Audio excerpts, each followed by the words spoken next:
Let's talk some chess. Have an exciting game from Rashid Nezhmetdinov. This was played in 1929 in Kazan against someone named Samsonov. Samsonov has the white pieces and opens with e4. Nezhmetdinov responds with e5. Samsonov puts his knight on c3. Nezhmetdinov puts his own knight on f6. And here, white goes for sort of a king's gambit looking thing by playing f4.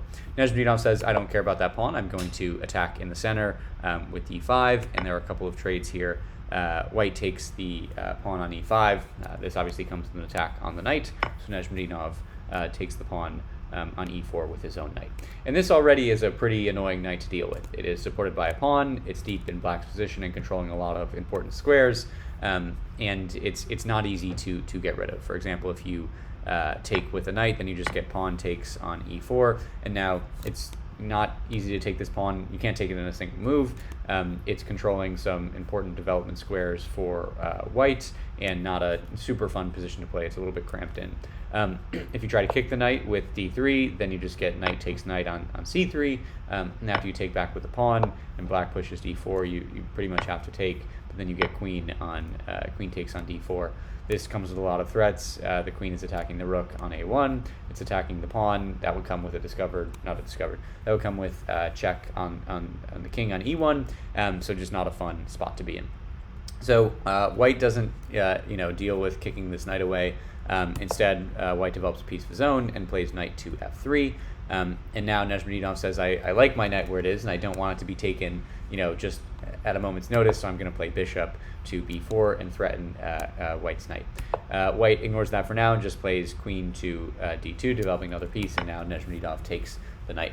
Again, you don't want white to just be able to take your awesome knight with a single move.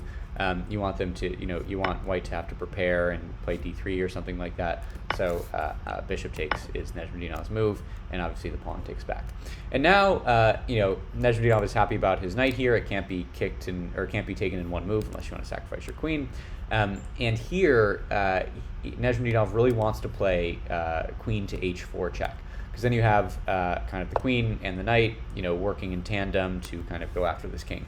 There are two issues with that. One is very obvious. If you play queen to h4 check, you're just going to get knight takes on h4, so you have to worry about that knight. And even if this knight wasn't here on f3, you're just going to run into g3, and this blocks the queen. It also attacks the queen, so the queen has to move away, and it would be an ill-fated attack. So Nezhmetdinov here plays bishop to g4, and the idea behind this move is this bishop is going to work on removing the obstructors of queen to h4 check. So right now that is the knight and the pawn, and that's his general plan. This allows kind of a symmetric attack for white, so we're thinking a lot about this queen diagonal check to h4, but this allows white to play a queen diagonal check of his own, which is queen to b5 check. Obviously checks the black king.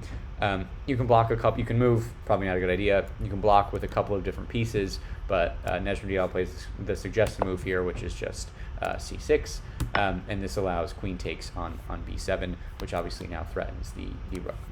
Most of us here, I think, would just play it safe and play knight to d7, but Nezhmetdinov is not most of us, and he recognizes that this is a stronger position for black and has some attacking potential, so he just takes the knight on f3. And white says, okay, you take the knight, I'm happy to be up the exchange, and I'll take with the queen on a8. But the problem here is that, again, the knight was one of the obstructors of h4, and Nezhmetdinov has removed it.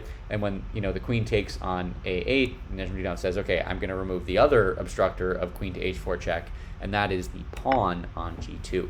So a nice little sacrifice here. Nezhmetdinov says, I'm going to get a pawn out of the way. I don't mind giving up my bishop because this queen and knight combo is going to be unstoppable. The proper move here is, I think what we would all expect, which is to accept the sacrifice and play bishop on f2. This was not what white played.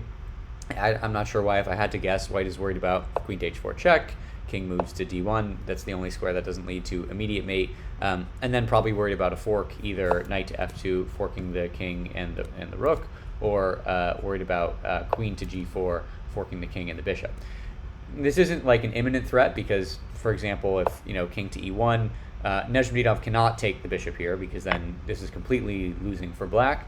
You're going to get queen takes on b8 with check. King walks up the board. Instead of trying to take the rook and get material, this would just blunder mate because Nezhmetdinov has this f2 and then queen to f2 and queen to d2 mate. Instead, you're going to bring the queen up the board and with the king, slowly taking material along the way, and eventually you're going to force the king to the f file, where the rook is going to come into the game. Now this is just going to be a tough attack for Nezhmetdinov to deal with. You have the queen, you have the rook. If the king moves to one of these dark squares, then the bishop will come into the game with a discovered check. So just not going to work out well. So basically all that to say that White's worry about taking this bishop was kind of ill-founded. Still a better position for Black, but it's definitely the best move in the position. Instead, White played e2, which completely blunders the game, and now the game is completely over. I'm not sure what the idea here was, maybe to try to get the bishop into the attack of its own. I don't know. But now Nezhmetdinov finally plays the check he's been waiting to play. He removed the knight, he removed the pawn, and now he can play queen to h4 check. And now White is completely finished. White's in a ton of trouble. The only square that's available to the king is d1, so he moves there. And now see if you can find Nezhmetdinov's kind of pattern to mate the king here. It's a fun little combination and something that's important to know for future games.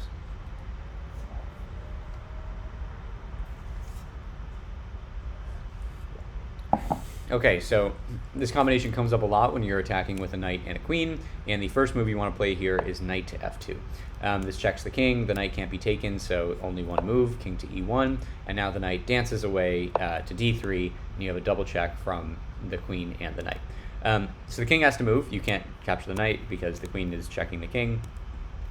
If the king, the king can't move to f1 because the bishop's attacking it technically, but even if the bishop was not there, you would not want to go to f1 because then queen f2 is checkmate, so king goes back to d1, and now you get the really fun queen to e1 with the queen sacrifice, checking the king. The king cannot take back because the knight is defending the queen, but the bishop can take the queen, and then, the rook can take the queen, and then you get this wonderful knight to f2 smothered checkmate.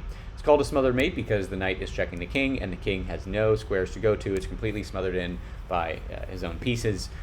So this is a really fun style combination. You can see, if you just watch, Nezhmetdinov just made the king dance back and forth to get his pieces all set up and get the white pieces surrounding the king and then deliver this final check. And it's a fun kind of final mating picture because you have this knight delivering checkmate, while meanwhile in Black's camp, the white queen is threatening to take this knight, and then the black king will have to walk up the board, and then the queen can take a ton of material. So Black is like facing a lot of threats on his side of the board, but he's able to deal with it with this knight checkmate. And the other cool thing is that the Black's bishop, actually was not part of this final mating attack at all. It technically prevented the king from going to f1, but that didn't really matter. The bishop was there for clearing the way. So it didn't actually help to kind of checkmate the king, but the bishop's like, I'm going to get rid of all these pieces so the queen can play this devastating check on h4. So good teamwork from those three pieces. So thanks so much for watching. Drop a like or a subscribe, and we'll see you next time.